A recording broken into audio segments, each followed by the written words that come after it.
여러분들은 나이가 들어감에 따라 옷차림에 더 신경을 쓰는 편이신가요? 아니면 덜 신경을 쓰는 편인가요?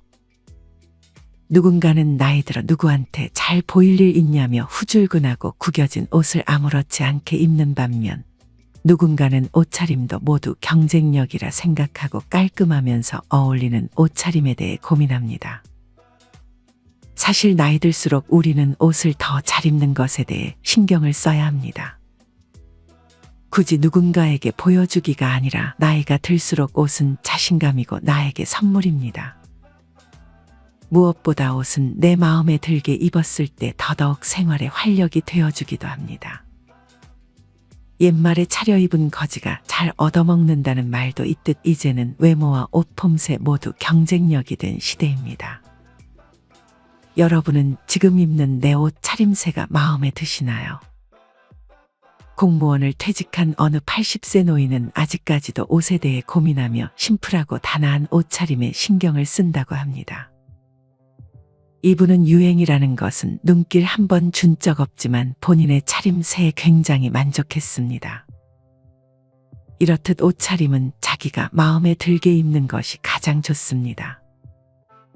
그래서 더더욱 명품을 살 필요는 없습니다. 명품은 우리 내면 자체가 명품이면 되지 그 이상은 크게 의미가 없는 것 같습니다. 옷차림은 당연히 그 사람의 분위기까지 좌지우지할 수 있습니다. 어떤 사람은 명품을 휘두른 것도 아닌데 가만히 있어도 귀티가 나 보이고 괜히 다가가고 싶다는 생각이 들기도 합니다. 서울에 사는 57세 최영순 씨도 마찬가지였습니다. 최 씨는 모임에서 눈이 가는 사람이 있었습니다. 그 사람은 바로 최 씨보다 3살 많은 60세 진희영 씨였습니다. 최 씨는 진 씨가 남들과 뭐가 다른지 자세히 관찰해보기 시작했습니다. 최 씨는 모임에 가서도 다른 사람들과 대화를 하기보다는 진 씨를 의식하며 진 씨가 어떤 차림으로 모임에 나오는지, 행동을 할 때는 어떤 모습인지 관찰했습니다. 최 씨는 진 씨를 보며 귀티가 나 보이는 사람들의 3가지 특징에 대해 알게 됐습니다. 귀티가 나 보이는 사람들의 첫 번째 특징은 구겨진 옷을 절대 입지 않는 것이었습니다. 진 씨와는 달리 최 씨의 옷차림은 헐렁하고 구겨져 있었고 그런 옷은 최 씨의 몸을 더 초라하게 만들어 보였습니다. 반면 진 씨는 옷이 반듯하게 펴져 있었고 신발은 비가 오는 날이었음에도 깨끗한 상태를 유지했으며 최 씨의 헝클어진 머리와는 달리 진 씨의 머리는 단정하게 빗어져 있었습니다. 그런 진 씨의 모습을 보고 최 씨는 괜히 손으로 자신의 헝클어진 머리를 풀기 시작했습니다. 최 씨가 입은 흐트러진 옷은 심지어 활력이 없는 느낌을 주었고 진 씨가 입은 깨끗한 옷은 젊고 사람 자체를 더 생기 있는 분위기로 만들어주었습니다. 나이는 진 씨가 3살이 많았지만 지나가는 사람 그 누구에게 물어봐도 누가 언니일 것 같냐고 물어보면 최 씨를 지목할 것이 뻔했습니다. 이처럼 내가 어떤 옷을 입든 구겨진 옷은 무조건 피해야 합니다. 구겨진 옷을 입는다는 것은 자신의 생활 습관을 그대로 보여주는 것이나 다름없습니다. 아침에 회사에 출근을 하거나 약속 장소에 구겨진 옷을 입고 가는 것은 자신은 귀차니즘으로 가득한 사람이다 하고 드러내는 것과 같습니다. 이에 더해 면도를 잘하지 않는다든지 머리가 헝클어져 있다든지 하는 깔끔하지 못한 인상은 그 사람을 능력 없어 보이는 사람으로 만들기도 합니다. 구겨진 옷을 본 상대는 속으로 왜 저런 옷을 입고 나왔는지 혀를 찰 것이며 그 사람이 집에서는 옷을 아무 곳에나 벗어던질 것이 뻔하고 세탁을 한 옷들도 바로 정리하지 않고 그대로 방치할 것이라 단정지어버릴 것입니다. 아무리 외모가 뛰어나더라도 구겨진 옷차림을 보여준다면 그 사람의 이미지는 깎일 수밖에 없고 심지어 일상적인 생활에서 예상치 못한 불이익을 당할 수도 있습니다. 이는 충분히 일어날 수 있는 일입니다. 68세 김영수 씨는 은퇴 후 소박한 생활을 즐기며 동네에서 자주 산책을 했습니다. 김 씨는 항상 오래되고 구겨진 트레이닝복과 색이 바랜 티셔츠, 편한 슬리퍼 차림으로 산책을 했고 옷차림에 별로 신경을 쓰지 않았습니다. 어느 날 김 씨는 모아둔 돈 중 일부를 인출하려 은행을 찾았습니다. 이날도 김 씨는 산책할 때와 같은 옷차림이었습니다. 은행에 도착한 김 씨는 번호표를 뽑고 차례를 기다렸습니다. 김 씨의 차례가 되자 젊은 은행 직원은 김 씨를 유심히 바라봤습니다. 어떤 업무를 도와드릴까요? 출금을 하려고요. 500만 원만 찾으려고 합니다. 500만 원이요? 신분증 좀 보여주시겠어요? 은행 직원은 신분증을 확인하면서도 김 씨를 어딘가 의심스러운 눈빛으로 바라봤습니다. 그때 직원이 안쪽 사무실로 들어가더니 다른 직원을 데리고 나왔습니다. 이후 직원들끼리 작은 목소리로 대화를 나누었습니다. 확인해 봤어? 네, 근데 좀 김 씨는 그냥 자기 돈을 찾으러 왔을 뿐인데도 직원들의 태도는 어딘가 경계하는 듯 했습니다. 혹시 이 계좌는 본인 명의가 맞으신가요? 네, 제 돈인데요. 그렇게 김 씨는 한참을 기다려야 했습니다.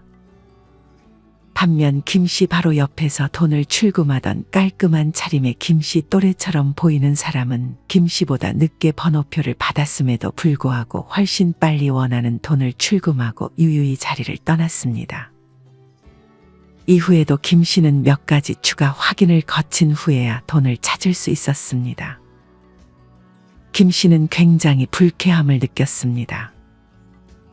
김 씨는 이날 있었던 일이 자신의 옷차림 때문이라고 생각하고 이후에 은행에 갈 때는 적어도 단정하게 입은 상태로 가야겠다고 마음먹었습니다. 이렇듯 사람은 은연중에 옷차림만을 가지고 상대를 대하기도 합니다. 당연히 단정하고 깔끔한 옷차림일수록 좋은 대우를 받을 수밖에 없을 것입니다. 그렇다면 어떻게 해야 우리는 구김없이 깔끔한 옷차림을 유지할 수 있을까요? 구겨진 옷을 피하기 위한 몇 가지 팁이 있습니다. 첫째는 옷을 세탁한 후 건조할 때 털어서 반듯하게 건조해야 합니다. 그리고 그렇게 잘 말린 후에는 잘 개어서 수납해야 합니다. 특별한 방법은 아니지만 가장 중요한 것입니다. 또한 옷의 소재에 따라 다림질을 해야 하는 경우도 있고 입었던 옷이라도 옷걸이에 걸어주며 구김을 방지해야 합니다. 입었던 옷들을 바닥에 벗어놓고 다음에 외출할 때 그 상태로 다시 입거나 하면 구김이 안 생길래야 안 생길 수가 없습니다. 바지나 셔츠는 반드시 옷걸이에 걸어서 보관하는 것이 좋습니다. 두 번째는 기능성 소재를 활용하는 방법입니다. 최근에는 구김 방지 기능성 원단이 많이 출시되기도 했습니다. 노다림질 셔츠와 링클 프리 팬츠 등이 그 예입니다. 이외에도 보풀이 심한 아이템은 삼가는 것이 좋습니다. 니트나 머플러 중 유독 보풀이 잘 생기는 제품이 있습니다. 이렇게 보풀이 심한 니트나 머플러는 사람을 참 없어 보이게 하는 대표 아이템 중 하나입니다. 만약 내가 즐겨 입는 옷 중 보풀이 심한 옷이 있다면 바로바로 보풀을 제거해 주는 것이 좋습니다. 보풀 제거 팁으로는 보풀 제거기를 이용하는 방법도 있고 간단하게 일회용 면도기를 사용해 제거하면 손쉽게 보풀을 제거할 수 있습니다. 이 밖에도 냄새에 반드시 신경을 써야 합니다. 앞서 모임에서 최 씨는 진 씨의 곁으로 가면 항상 기분 좋은 냄새가 났습니다. 반면 최 씨의 옷에서는 왠지 모를 쾌쾌한 냄새가 났습니다. 최 씨는 모임 인원으로부터 옷을 잘 빨지 않았냐는 말까지 들었습니다. 이처럼 세탁을 하고 잘 말리지 않았거나 음식 냄새가 배어있는 옷은 자기 자신은 잘 모를 수 있지만 통풍이 잘 안 되는 장소에 가면 주변 사람들에게 향기롭지 않은 냄새를 풍기게 됩니다. 향수를 뿌리는 것도 좋지만 다음 습관들도 중요합니다. 먼저 면 소재의 옷은 자주 세탁해 주는 것이 좋습니다. 그리고 특히나 고깃집에 가면 옷의 냄새가 잔뜩 배어 있는 경우가 많습니다. 이렇게 음식 냄새가 배어 있는 옷은 통풍이 잘 되는 곳에서 냄새를 빼주면서 다음 날에는 바로 입지 않는 것이 좋습니다. 정리하면 누군가를 만나는 자리에서는 구겨진 옷을 피하고 그 밖에 머릿결과 피부를 단정히 하며 냄새에도 신경을 써주는 것이 그 사람의 분위기를 결정하는 데 큰 역할을 할 것입니다. 최 씨가 깔끔한 옷차림 다음으로 진 씨를 보며 귀티가 난다고 생각한 것 두 번째는 바로 꼿꼿한 자세였습니다. 최 씨가 본 진 씨는 어디를 가나 항상 꼿꼿하게 자세를 펴고 있었는데 자세가 바르니 젊고 자신감 있는 인상을 받았습니다.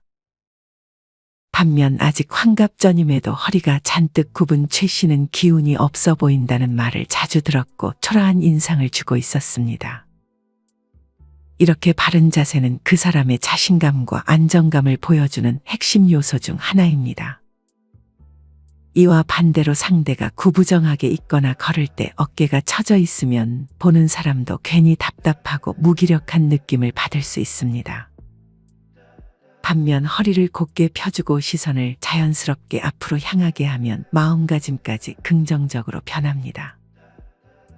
자세를 바로 하면 자연스럽게 호흡이 편해질 뿐 아니라 목과 어깨의 긴장도 완화됩니다. 이렇게 몸이 편안해지면서 표정과 기분에도 좋은 영향으로 이어지며 이는 당연히 뿜어져 나오는 에너지에서도 그대로 영향을 미치게 되어 있습니다. 허리가 굽으면 비교적 젊은 나이에도 노인 취급을 받을 수 있습니다. 버스를 타고 출퇴근하는 52세 고창석 씨는 어느 때와 같이 버스를 타고 퇴근을 하고 있었습니다. 고 씨는 구부정한 허리 탓에 자연스럽게 고개가 앞으로 숙여져 있었고 손잡이를 잡을 때에도 항상 균형을 잘 잡지 못해 불안하게 흔들렸습니다. 그때 한 젊은 여성 승객이 자리에서 벌떡 일어나 고 씨에게 말했습니다. 할아버지, 여기 앉으세요. 아, 괜찮습니다. 전 아직 힘도 좋고 서 있어도 돼요. 아니에요.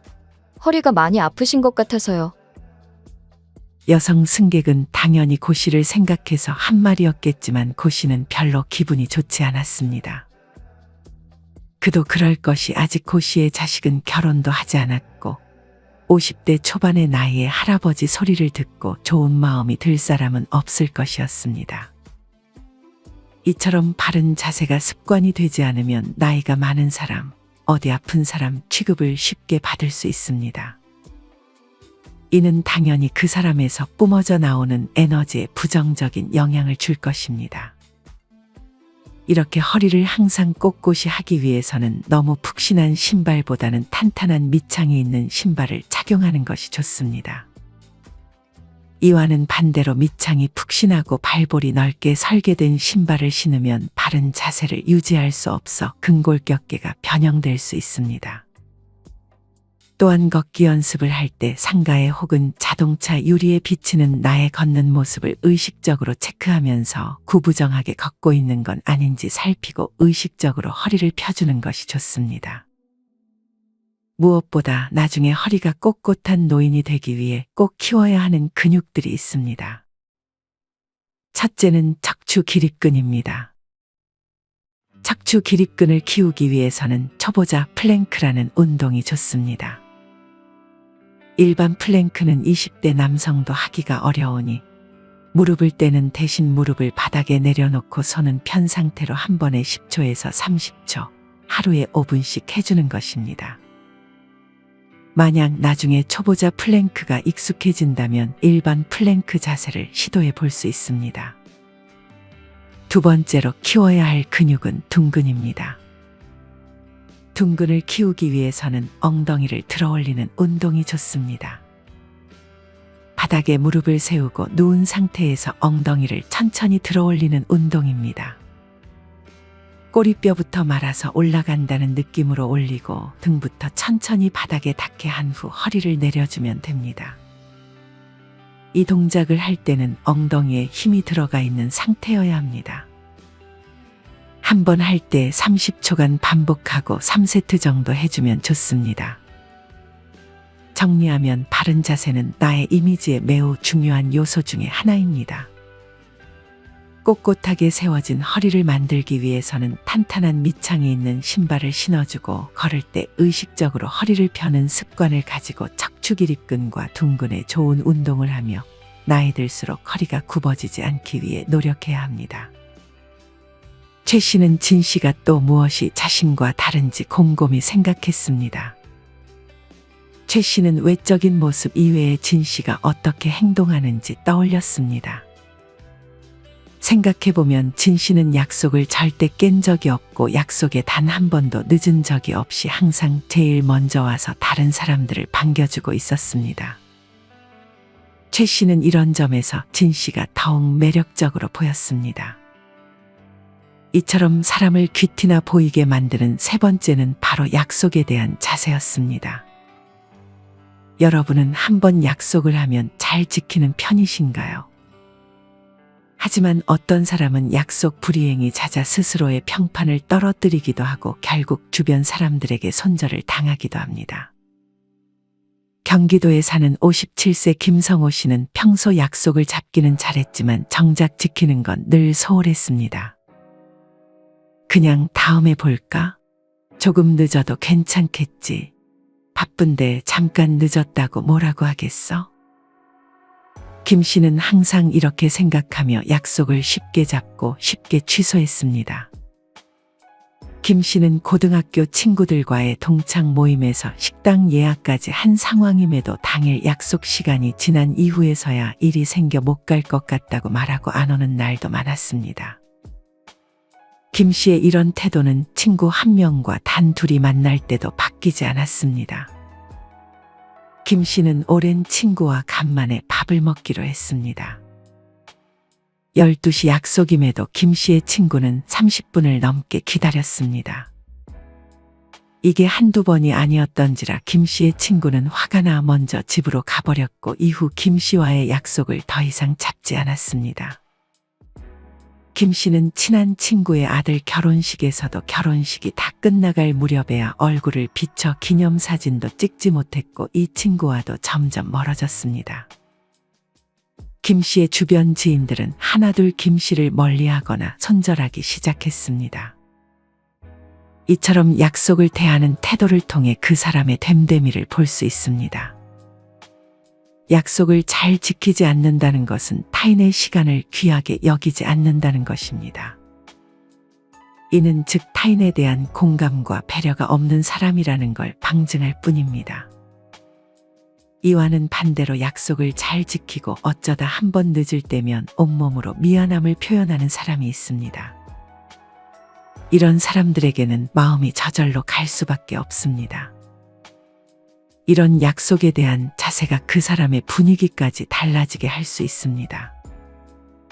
스노우폭스의 김승호 회장님은 어려서부터 만약 식당이나 미용실을 예약한 후에 가지 못했을 때 밥을 먹거나 이발을 하지 않아도 돈을 그냥 지불한다고 합니다. 어쨌든 예약을 하는 것도 약속이고 그 약속을 어겼으면 그만큼 대가를 지불하는 것이 신뢰에 중요한 영향을 끼친다는 것이 그 이유였습니다. 이런 모습이 더욱 사람을 빛나게 만드는 것 같습니다.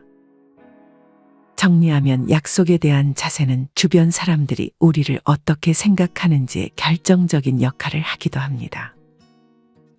약속을 잘 지키지 못할 것 같으면 애초에 약속 자체를 잘 만들지 않는 것이 좋고, 만약 약속을 했다면 아무리 가까운 사람이라도 약속을 없거나 지각을 하는 것은 좋지 않습니다. 오늘은 이렇게 귀티나는 사람들이 지키는 3가지에 대해 알려드렸습니다. 첫째는 구겨진 옷을 절대 입지 않는 것. 둘째는 항상 바른 자세를 유지하려고 노력하는 것. 마지막 셋째는 약속을 잘 지키는 것입니다. 여러분은 이 3가지를 잘 실천하고 계신가요? 만약 오늘 영상의 내용에 공감 가는 부분이 있다면 그 부분에 대해서만큼이라도 실천해 보는 것은 어떨까요? 실천하는 여러분을 인생지혜가 응원하겠습니다. 이상으로 오늘의 영상을 마치겠습니다. 우리 모든 구독자분들의 행복한 여생을 응원합니다. 다음에 더 좋은 내용으로 찾아뵙겠습니다. 감사합니다.